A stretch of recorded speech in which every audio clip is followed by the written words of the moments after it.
It's 9:15 in the morning, because my solar panels are placed and installed like this. Then there is a small attic on the roof of my house. Always the sun is ready very big, because of the shade of this small attic. Look at this solar panel here. This area, this triangle area, it hasn't been exposed to the sun yet, it's still in the shadow. Because my 8 solar panels are connected in series, some panels can get the sun, while others can't, which will produce hot spot effect, and photovoltaic panels with sufficient sunlight will generate high power. The photovoltaic panel shaded by shadow has small power generation, and the low power panel is connected in series with the high power panel. The battle on this low power panel will become an energy consuming component, that is, it will be consumed. The power emitted by the front photovoltaic panel emits this energy in the form of heat. If the current consumed is large, the temperature of the chip will be very high.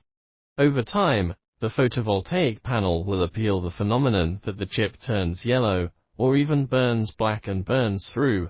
This hot spot effect is still very safe to this photovoltaic panel, so WE must consume the installation position of this solar panel when installing, especially when multiple photovoltaic panels are connected in series. Otherwise, the solar electronic panel with shadow will soon be scraped. In order to avoid the harm of this hot spot effect, we generously connect a diode in reverse parallel between the positive and negative elections of the photovoltaic panel. There is a big junction box behind the photovoltaic panel. Let's take a look at what's inside this box. There are 3 diodes, and these 3 diodes are connected in reverse parallel between the positive and negative elections. Look at this one, which is the positive election, and here is the negative election of the diode. If this diode is connected in reverse parallel, it can effectively void the hot spot effect. I touched this chip in the shadow.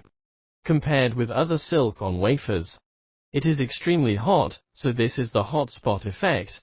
I put a temperature probe under this chip to measure the temperature of this chip. Let's have a look. Now the temperature of this chip is about 34 degrees Celsius. I'll move this probe to another non-heating wafers and measure the normal wafer temperature. Now this temperature probe is attached to this non-heating wafer. Just now, this wafer was heating and this one was cold. Let's look at the temperature of this chip. It is about 20 degrees Celsius and about 27 degrees Celsius. So this chip doesn't heat up, this chip heats up, and if it doesn't, these 2 photovoltaic panels will be the first to be damaged. Sometimes a leaf and a bubble of bird droppings will affect the power generation of this photovoltaic panel and even cause damage to this photovoltaic panel. Before, when leaves or birds die, or other obstructions fall on the surface of the photovoltaic panel, we should clean them up in time. Okay, that's all for this video. Thank you for watching it. If you like my video, please like it and forward it. See you next time. Bye.